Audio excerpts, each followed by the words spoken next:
Hello student, स्वागत है आप सभी का आज की एक और नई वीडियो में। आज की इस वीडियो में हम अर्धवार्षिक परीक्षा गणित कक्षा 6 का पेपर देखने वाले हैं।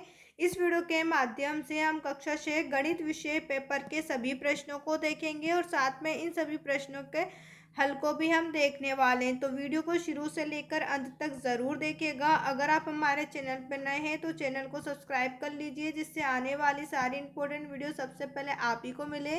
साथ में इस वीडियो को लाइक करके अपने दोस्तों के साथ भी शेयर कर दीजिए। यहाँ पर हम देखेंगे राज्य शिक्षा केंद्र मध्य प्रदेश भोपाल अर्धवार्षिक परीक्षा सत्र 2025-26 विषय गणित कक्षा 6 का पेपर। प्रश्न सबसे पहले आपसे यहाँ पर पूछा गया है, दो बिंदुओं से होकर कितनी रेखाएं खींची जा सकती है। तो आप देखेंगे दो बिंदुओं से होकर केवल एक ही रेखा खींची जा सकती है। यहाँ आपका आंसर रहेगा एक। दो बिंदुओं से होकर एक रेखा खींची जा सकती है। प्रश्न नंबर 2 है, कौन सी संख्या विलोमाक्षर संख्या है। तो विलोमाक्षर संख्या वे संख्या होती है जिनको आगे और पीछे से पढ़ने पर वो एक जैसी हो। जैसे 111, आप इसको उल्टा भी करेंगे तो आपका 111 ही रहेगा। सेम 131, अगर आप इसका उल्टा भी करेंगे तो 131 रहेगी। यानी कि आप इसको आगे से पढ़े या पीछे से, यहाँ आपकी संख्या सेम रहेगी तो उसे हम क्या कहते हैं, विलोमाक्षर। तो यहाँ पर आपको कौन सी संख्या दिख रही है, विलोमाक्षर। ऑप्शन बी 212 जो है यहाँ पर आपकी विलोमाक्षर संख्या है। इसके बाद प्रश्न नंबर 3 में है, पूर्णांकों का योग हमेशा होता है। तो पूर्णांकों का योग हमेशा पूर्णांक ही होता है। ऑप्शन सी पर हम टिक करेंगे। प्रश्न नंबर 4 है, 48 से लेकर 80 के बीच में अभाज्य संख्या है। यहाँ पर आपको 48 से लेकर तो 80 के बीच तक की जितनी भी संख्याएं हैं, इन सभी में आपको अभाज्य संख्या बतानी है। अभाज्य संख्या वो संख्या होती है जिसमें भाग नहीं जाता, जिसमें भाग नहीं जाता वो आपकी अभाज्य संख्या होती है। तो यहाँ पर कितनी आपकी अभाज्य संख्या है, 7 अभाज्य संख्या है। 48 से 80 के बीच में पूरी जो है वो 7 अभाज्य संख्या है। इसके बाद प्रश्न नंबर 5 है, निम्नलिखित में से सबसे छोटी अभाज्य संख्या है। तो सबसे छोटी अभाज्य संख्या आपकी 2 है। ऑप्शन सी पर हम टिक करेंगे। 2 जो है वो आपकी सबसे छोटी अभाज्य संख्या है।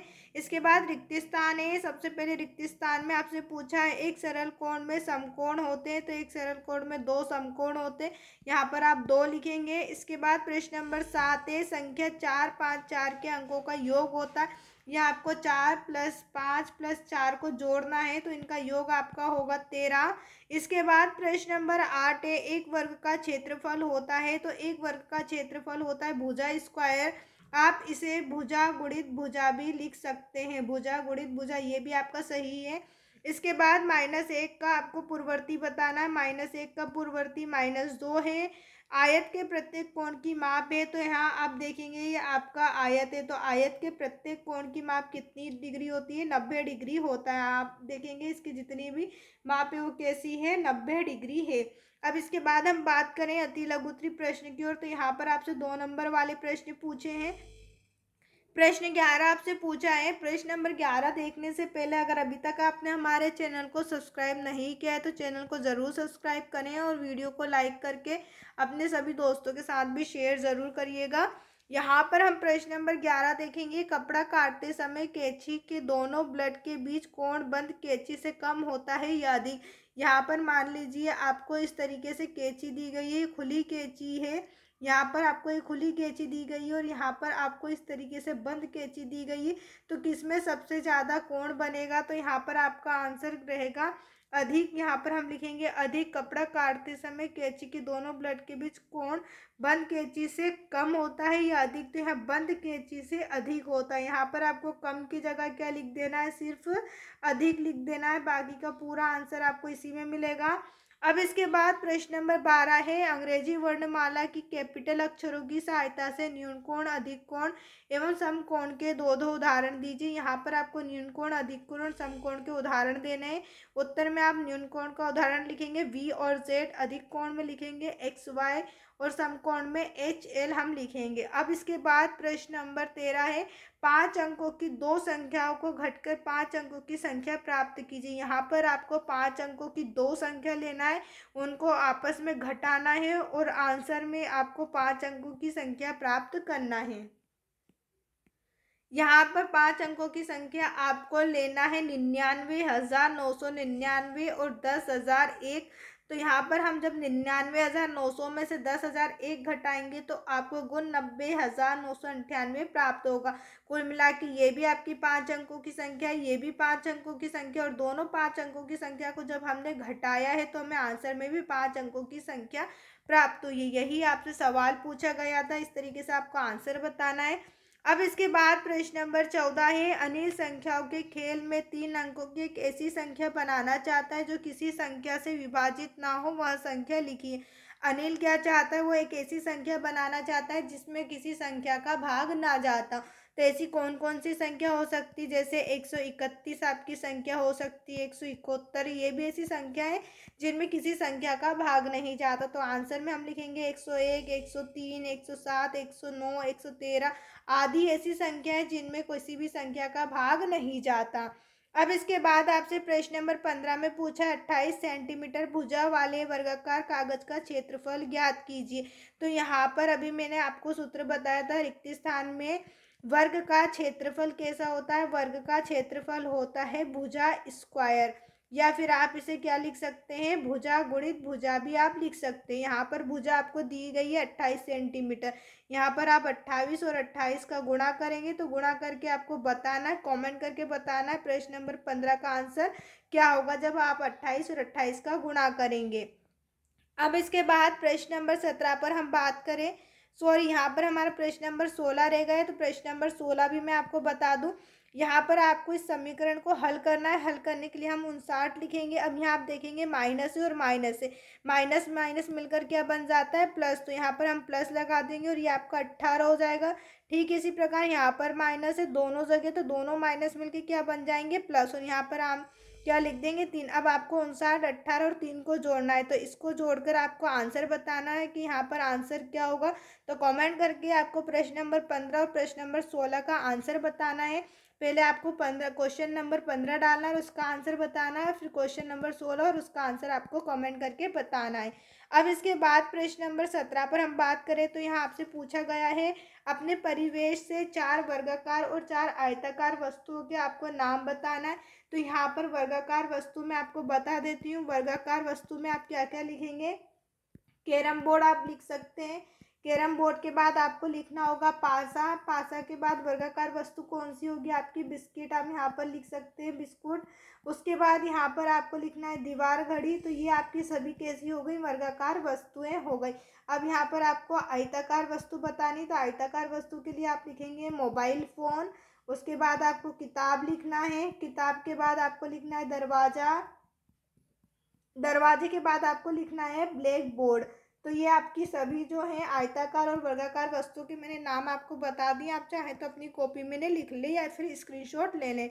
अब इसके बाद यहाँ प्रश्न नंबर 18 में आपसे पूछा है, एक आयताकार फर्श को 30 सेंटीमीटर भुजा वाली 50 वर्गाकार टाइलों ने पूरी तरह से ढक दिया है, फर्श का क्षेत्रफल आपको ज्ञात करना है। यहाँ फिर प्रश्न नंबर 19 से 17 मीटर लंबे और 12 मीटर चौड़ाई वाले आयताकार पार्क का क्षेत्रफल ज्ञात करना है। तो आयताकार पार्क का क्षेत्रफल ज्ञात करने के लिए आपको आयताकार पार्क का क्षेत्रफल का सूत्र मैं आपको बता दूं, या फिर आयत का क्षेत्रफल का सूत्र भी आप लिख सकते हैं। तो आयत का क्षेत्रफल होता है लंबाई गुणित चौड़ाई। तो यहाँ पर आपको लंबाई कितनी दी गई है, 17 मीटर, तो यहाँ आप 17 लिखेंगे।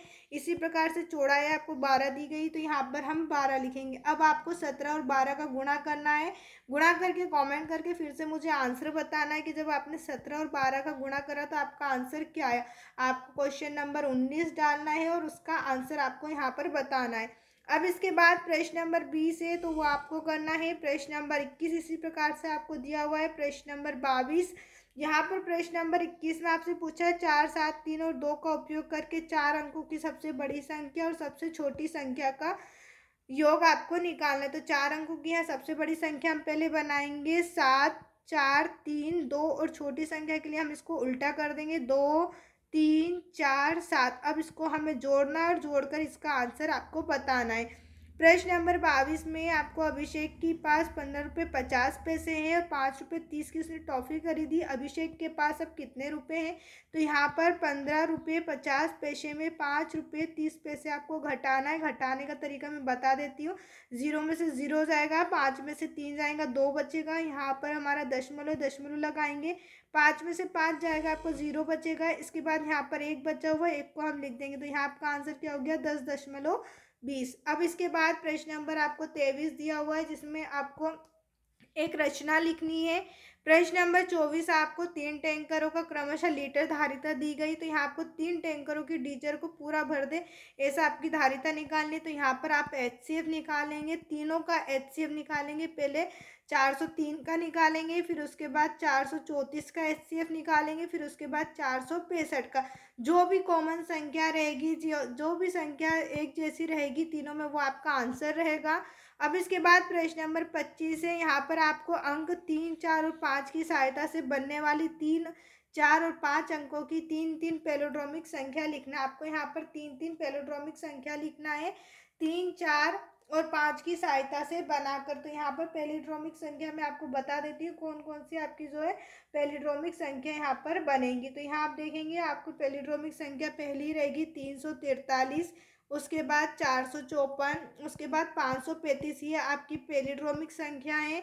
अब प्रश्न नंबर 26 में आपसे पूछा है, एक आयताकार गत्ते का क्षेत्रफल 40 वर्ग सेंटीमीटर है तथा इसकी लंबाई 10 सेंटीमीटर है। गत्ते की चौड़ाई आपको ज्ञात करना है। तो आयत का क्षेत्रफल मैंने अभी आपको बताया था, आयत का क्षेत्रफल आपका क्या होता है? लंबाई गुणित चौड़ाई। आपको क्षेत्रफल 40 दिया गया है, तो 40 सेंटीमीटर स्क्वायर यहाँ लिखेंगे।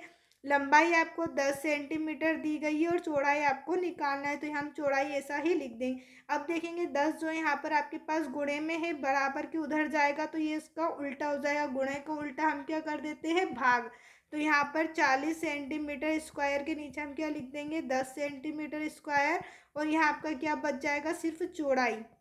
यहाँ पर हम 0 से 0 काट देंगे, 1 सेंटीमीटर से 1 सेंटीमीटर कट जाएगा। यहाँ केवल आपका 4 सेंटीमीटर बचेगा बराबर, और यहाँ पर आपकी चौड़ाई, तो चौड़ाई आपकी कितनी आ गई? 4 सेंटीमीटर। ये आपका आंसर रहेगा। उम्मीद है हमें आपको ये वीडियो पसंद आई होगी। अगर अभी तक आपने हमारे चैनल को सब्सक्राइब नहीं किया है तो चैनल को ज़रूर सब्सक्राइब करें। वीडियो को लाइक करके अपने सभी दोस्तों के साथ शेयर ज़रूर करें। वीडियो देखने के लिए आप सभी का धन्यवाद।